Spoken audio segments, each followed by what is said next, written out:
50,000 subscribers. 50,000. I mean, I have no idea how that has even happened. Thank you. So here we are, 50,000 subscribers. I actually can't believe we've hit this milestone, and I can't thank everyone enough that is supporting and subscribed and is watching the videos. It is incredible to have you on board, and I never imagined that 50,000 people would care enough to watch me talking about editing. It just is baffling and mind-boggling, and I'm so grateful. So thank you ever so much. Before we get into this video, just thank you. So to celebrate the 50,000 subscriber mark, the achievement, the landmark, the incredible time period that this is, 50,000 subscribers, we're going to do a special 50k Q&A. So let's get into it. So the first question is, what's your job and why did you choose such? So YouTube isn't actually my full-time job. My full-time job is filmmaking.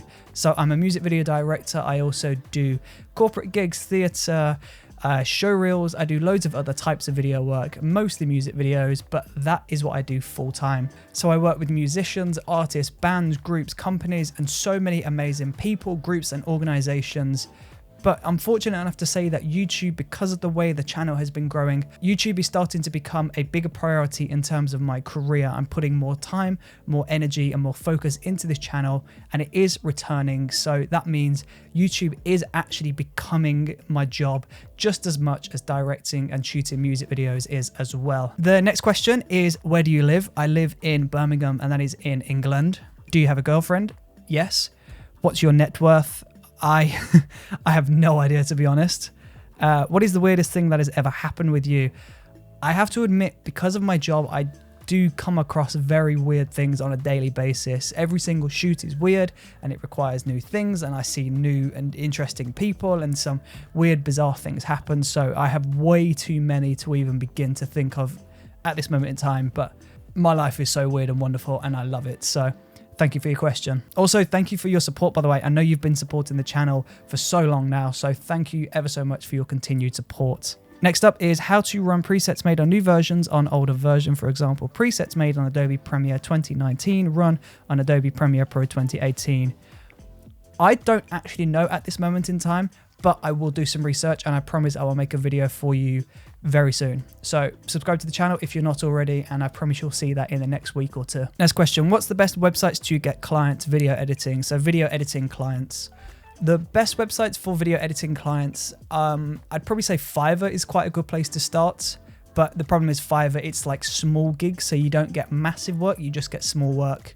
You've also got Creative Commission, you've got Genero, and there's a whole list of other websites that I've used in the past as well. I'll put a link in the description, or I'll put something up on the screen now and you can see all of those amazing websites. But I do also believe that Instagram is a great place to get work. YouTube, Facebook, just social media in general is a great place to showcase what you can do. So when you share your work to Instagram, Facebook, YouTube, Twitter, or whatever the social media site is, it will be seen by people. And eventually, if you keep posting consistently enough, the right people will start to see it, and then therefore they'll get in touch with you to start asking about work. So use these client websites, use these websites, but also just be posting your work to social media, because I promise that is also going to help you to get work.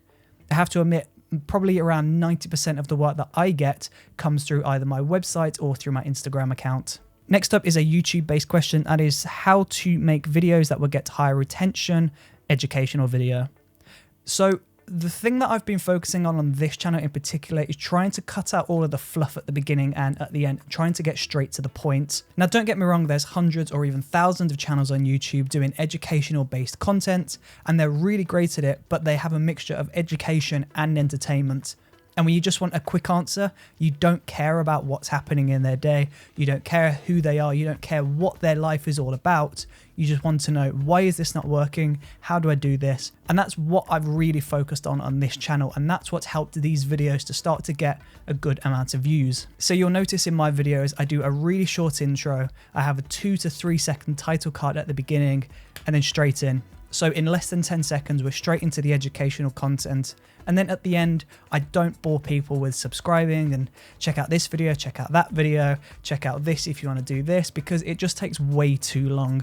So I just sign off the video by saying, thanks for watching, see you on the next one. So the one piece of advice that I would give you to get a higher retention rate on your videos is to cut out all of the fluff and just get to the point quicker. A lot of YouTubers will tell you to make 8-minute plus videos, but if it doesn't need to be 8 minutes, don't make it 8 minutes. Next question is, how and when did you get into video editing?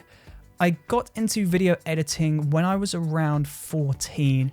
I used to make videos of me dancing and doing free running around my local neighborhood, and because I was filming these and because I didn't know anybody else that was filming and editing, I had to edit these myself. So I started making these videos when I was around 14, and that means I must have been in Windows Movie Maker when I was 14. I do remember graduating into Adobe Premiere. I think it was CS3 at the time when I was around 16, maybe 17, but it was around 14 when I actually started editing. I did used to make those stick figure animation films on Microsoft PowerPoint when I was about 10 years old, but I don't really think that classes as editing. Next up, how to be successful as a YouTuber in 2021. Well, I'm not gonna lie, I have no idea, unfortunately. I always find that people say consistency is important, and that's something that I've always practiced on this channel. I've always uploaded at least 3 videos a week. At the moment I'm doing 4, but for the first year I did a brand new video 7 days a week, so I did a new video for at least 365 days in a row, and I found that really did help to accelerate that first year. I also think giving people a time and a date when a video is going to be released, so having a schedule is really important. So having that consistency and saying 1 video a week is coming. It's also really important to say that this video is coming on a Monday, Tuesday, Thursday, Friday, whenever it's due, and letting people know that that is the video, and keeping that trust by always delivering at that date and time that you say the video is going to be there. And then I guess it's also really important as well to make content that you care about, because YouTube is a long game. If you don't care about what you're making, if you don't care about the content, then you're going to get very bored. I started this YouTube channel 3 years ago in January 2018, and it's taken me 3 years to get to 50,000 subscribers. So if you're making videos just because you know they'll get a good amount of views, or if you're making videos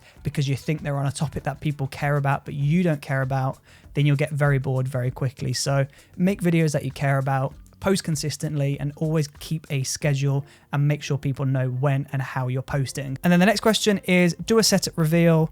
That's going to be so lit. Love your videos though. Keep up the good work. So first of all, thank you ever so much for the comment, and thank you for your support. You're also one of those people that are always commenting and always supporting on everything that I post. So thank you for your consistent support. I really appreciate it. And now for the setup. So as you can see in front of me, I have the laptop here, and this is where I do all of my editing tutorials from. I've got it raised up a little bit just so my eye line isn't all the way down here. It's a little bit higher and it makes it just look a bit more flattering. In front of me, I've got this monitor here. When I'm shooting on the red camera, I have this monitor here. I'll show you just now. So I've got this monitor just here so I can keep myself in focus and framed up. And then just behind me, you can see I've got my 2 cameras. So this is the Red Gemini 5K, and then this is the Sony FS7. I've only recently made the switch to shooting on the Red. I was shooting on the FS7 for the longest time, but I'm trying to do multicam and trying to step up the look and the quality of this channel this year. And then in front of me, this is the Shure SM7B microphone. I was shooting on the Rode NTG2 microphone. That was this one. Now, this is the one that I had so many comments about because I used to have this dead cat on the microphone, so it was always this one, and everyone always used to ask why I was shooting with this outside exterior windshield on my microphone, and it's because I lost the black foam from it a while ago. But I made the switch to the Shure SM7B quite recently because this is one of the best microphones that you can have for YouTube or podcasting. And then moving on, so we've got the cameras there, and then up here, if I go into wide mode, you can see I've got this light up here. So this is a really big soft light source, and this just makes the light look really soft and natural. That is the Godox SL60W, and then I've got a softbox with a Bowens mount attached to that just to make it nice and soft. So behind you can see I've got this cabinet here. So this is just where I show off some equipment in the background just to make the background look more interesting. And then I've got some strip lights behind, which I can change the color of. And then behind me, I've got this rail running across, and you can see I've got this light up here, which is giving me a nice subtle backlight. You can see I've got this grip here with a clamp, and then I've got the light just up here on this stand. And then as mentioned before, I've got the photography backdrop behind.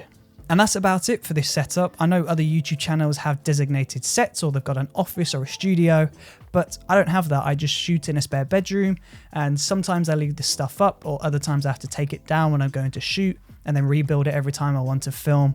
So whenever I'm filming, I try and film anywhere between 4 and 8 videos at a time, so that I'm not always in here every day filming one video at a time. I can bulk film them and then process them to go out over the next few weeks. That's also a tip that I would give to any YouTuber. Make sure you bulk make all of your content.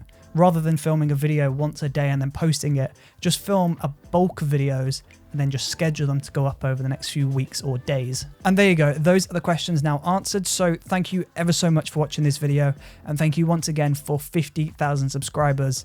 I honestly can't believe how well the channel is doing. We've got 50,000 subscribers and averaging around 500,000 views every single month. So it's growing really well, and I'm so glad that I'm able to help you and share my knowledge and anything that I can do to help you. So thank you for your support. And if there's any videos that you want me to cover in the future, if there's anything you want me to talk about, please let me know. This channel exists purely to help you create videos and take photos. So if I can do anything to help you, then please do let me know in that comment section below. Other than that though, that is the video now complete. So thank you once again, and hopefully I will see you on the next video. So see you there.